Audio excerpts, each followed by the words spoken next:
Hello विद्यार्थी मित्रों, ज्ञान गंगा विद्यालय ऑनलाइन शिक्षण में मैं एकता खोड़त्रा आप सबका स्वागत करती हूँ। तो आज हम संस्कृत में चौथा पाठ करेंगे, हास्य योग, यानी कि हास्य उत्पन्न करने वाले प्रसंग। यानी कि ऐसा कोई प्रसंग जिससे हमारे आसपास का माहौल है वो हास्य में प्रेरित हो जाए। हास्य उत्पन्न करने वाले प्रसंग लोगों को मनोरंजन के लिए उपयोगी होते हैं। यानी कि हास्य उत्पन्न करने वाले प्रसंग लोगों के लिए मनोरंजन होता जाता है, इससे हमारा माइंड भी फ्रेश हो जाता है। तो यहाँ हमें इस पाठ में 5 प्रसंग दिए हैं जिसे हम जोक्स कहते हैं। नहीं तो चलो शुरुआत करते हैं। पहला प्रसंग और हमारी भाषा में पहला जोक्स, ठीक है। तो चलो, आपीणिकः ग्राहकं प्रति एतत् यन्त्रं क्रीणातु क्रययोग्यम् अस्ति। ग्राहकः एतस्य का विशेषता अस्ति। आपीणिकः एतत् यन्त्रं भवतः पश्चात् प्रतिशतः कार्यभारम् अल्पं करिष्यति। ग्राहकः तर्हि कृपया 2 यंत्रे ददातु। तो चलो पहले हम इसके कुछ शब्दार्थ देख लेते हैं। आपीणिक यानी कि व्यापारी, दुकानदार। ग्राहकम प्रति यानी कि ग्राहक को। इदम यंत्रम यानी कि यंत्र, यह मशीन। क्रीणातु यानी कि खरीदो। क्रयण योग्यम यानी कि खरीदने जैसा। विशेषता यानी कि विशिष्टता, खासियत भी कह सकते हैं। भवतः यानी कि आपका। पश्चात पश्यति प्रतिशत्य यानी कि 50%। क्या? पश्चात प्रतिशत यानी कि 50%। कार्यभारम यानी कि कार्यभार या फिर कार्य का बोझ। अल्पम यानी कि कम। करिष्यति यानी कि करेगा। तर्हि तो यानी कि तो। कृपा, कृपया यानी कि कृपा करके। 2 यंत्रे यानी कि 2 मशीन। ददातु यानी कि दो। तो चलो इसका पूरा अनुवाद देखते हैं पहले एक साथ। ग्राहक और व्यापारी के बीच का है ये प्रसंग। तो चलो पहले व्यापारी ग्राहक को, इस मशीन को खरीदो, खरीदने जैसा है। तो अब ग्राहक क्या कहता है, उसकी क्या विशेषता है। हम भी ऐसा पूछते हैं, कोई कुछ खरीदने जाते हैं, इसकी विशेषता क्या है। तो ये व्यापारी बता रहा है, यह मशीन आपका 50% कार्यभार यानी कि कार्य का बोझ कम कर देगा। या हमने कहते हैं पश्चाशतम प्रतिशतम यानी कि 50%। तो व्यापारी क्या विशेषता बताता है कि यह मशीन आपका 50% कार्यभार कम कर देगा। तो ग्राहक कहता है, तो कृपया करके 2 मशीन दे दो। बच्चा समझ आया? एक मशीन है तो 50% कार्यभार कम होता है, तो ग्राहक बोलता है 2 मशीन दे दो ताकि उनका 100% जैसा काम कम हो जाए या फिर फिनिश्ड ही हो जाए काम। तो चलो अब हम दूसरा प्रसंग देखते हैं, क्या है दूसरा जोक शुरू करते हैं। शिक्षकः छात्रस्य गृहकार्य द्रष्टुं भवतः गृहकार्ये बहवः दोषाः तान् अपि भवान् एक एव करोति। छात्रः महोदय, एते सर्वे दोषाः अहम् एकः एव न करोमि। गृहपाठलेखने मम पिता अपि सहायता करोति। तो चलो पहले इसके शब्दार्थ देखते हैं। छात्रस्य यानी कि विद्यार्थी का। गृह कार्यम यानी कि गृह कार्य, हमारा होमवर्क जो आपको नहीं पसंद। दृष्टत्वा यानी कि देख करके। भवत यानी कि आपका। गृह कार्य यानी कि घर काम में। बहवः यानी कि अनेक।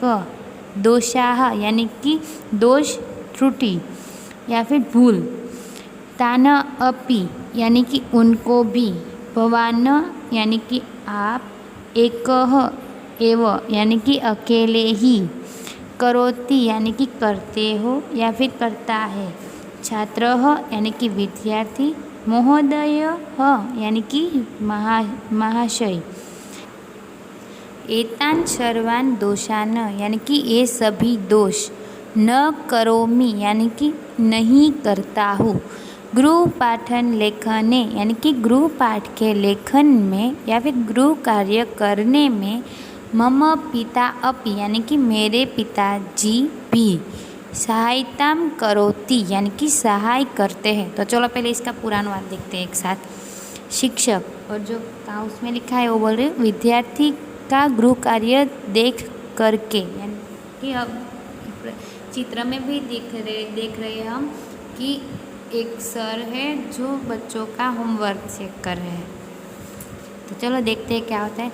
तुम्हारे गृह कार्य में अनेक भूल है, उन्हें भी तुम अकेले ही करते हो।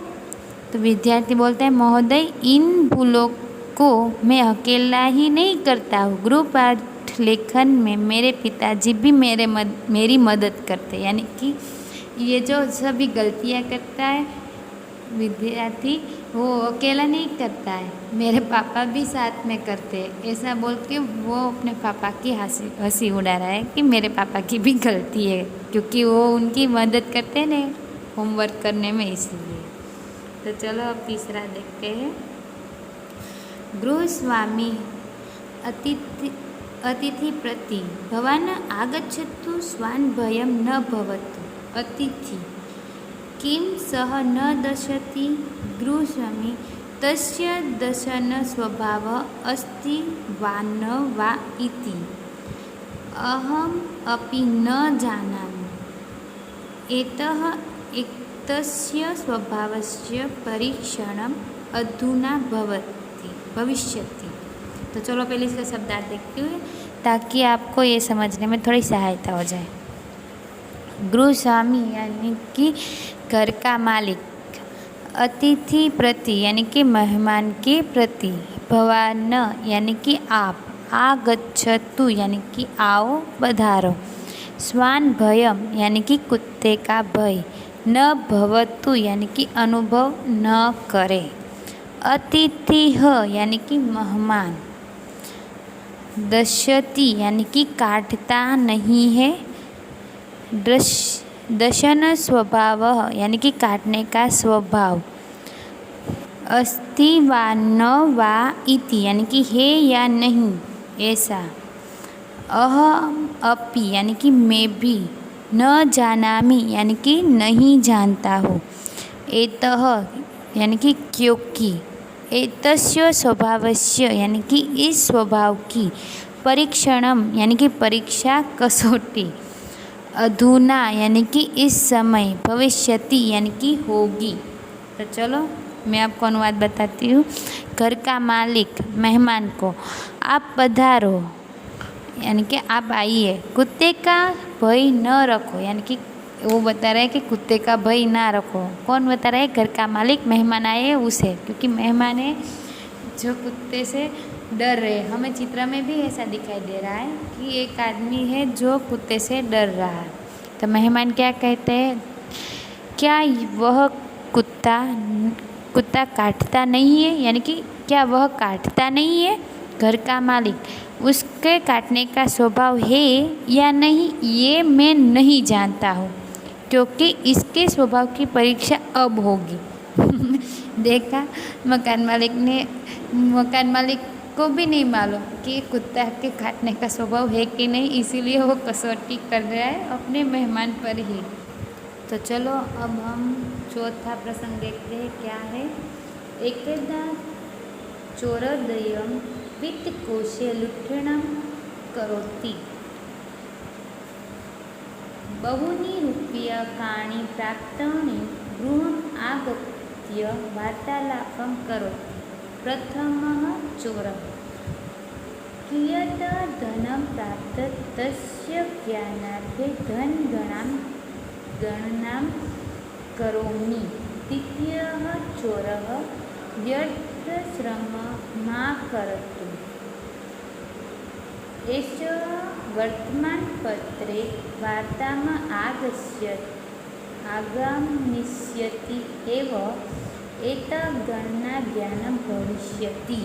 तो चलो पहले इसके शब्दार्थ देखते हैं। एकदा यानी कि एक बार, चोरदय यानी कि दो चोर, वित्तकोशे यानी कि बैंक में, लूटनम यानी कि लूट, करोति यानी कि करता है, बहुनी रूप्यकाणि यानी कि बहुत रुपये, प्राप्तनोति यानी कि प्राप्त करता है, गृहम आगत्य यानी कि घर में आ कर के, वार्तालाप यानी कि बातचीत, प्रथमः चोरः यानी कि पहला चोर, कियतम धनम यानी कि कितना धन, प्राप्त्यम यानी कि प्राप्त हुआ, तस्य ज्ञानार्थम यानी कि वह जानने के लिए, धन गणना यानी कि रुपये पैसों की गिनती, करोमि यानी कि करता हूँ,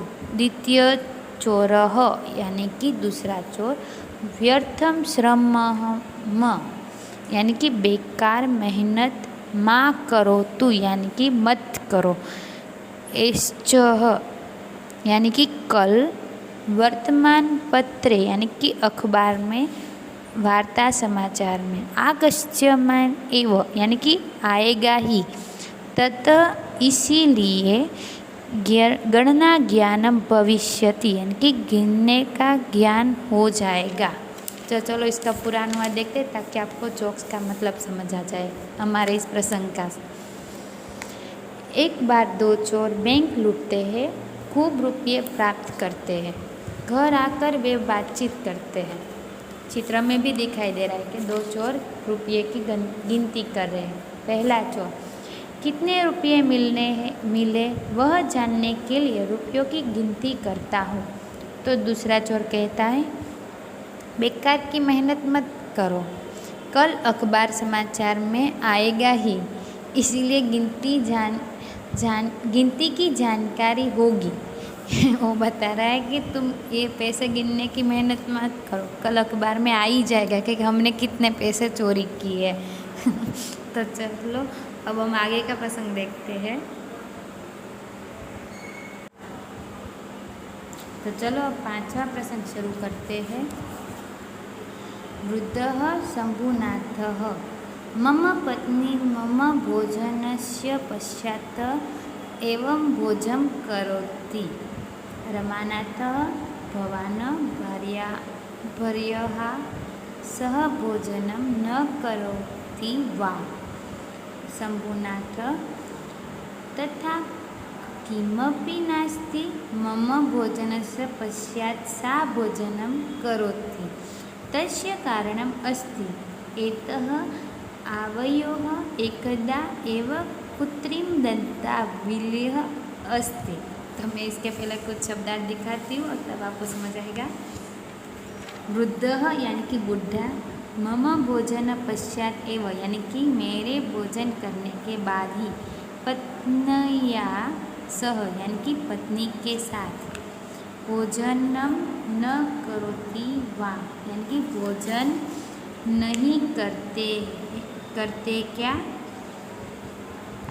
तथा वैसे कमपि कुछ भी नास्ति यानी कि नहीं है, तस्य कारणम यानी कि उसका कारण, एतः क्योंकि, आवयो यानी कि हम दोनों की, एका एव यानी कि एक ही, कृत्रिम दंतावलिः यानी कि बनावटी बत्ती सी, कृत्रिम दांत।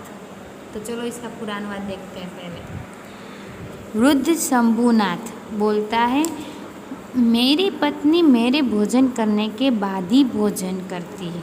तो रमानाथ कहते हैं, आप पत्नी के साथ भोजन नहीं करते क्या? उसे आश्चर्य होगा कि आप अपनी पत्नी के साथ बैठकर भोजन नहीं करते हैं क्या? तो शंभुनाथ कहते हैं, वैसा कुछ भी नहीं है, मेरे भोजन करने के बाद ही वो भोजन कर सकती है।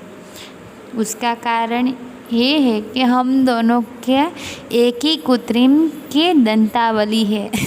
तो ये दोनों के पास एक ही दंतावली होगी, यानी कि पहले वृद्ध शंभूनाथ खाते होंगे, बाद में उसकी पत्नी खा सकती होगी, इसीलिए वो दोनों साथ में भोजन नहीं कर सकते। तो इसी के साथ हमारे सभी प्रसंग या फिर जोक्स खत्म होते हैं। Thank you.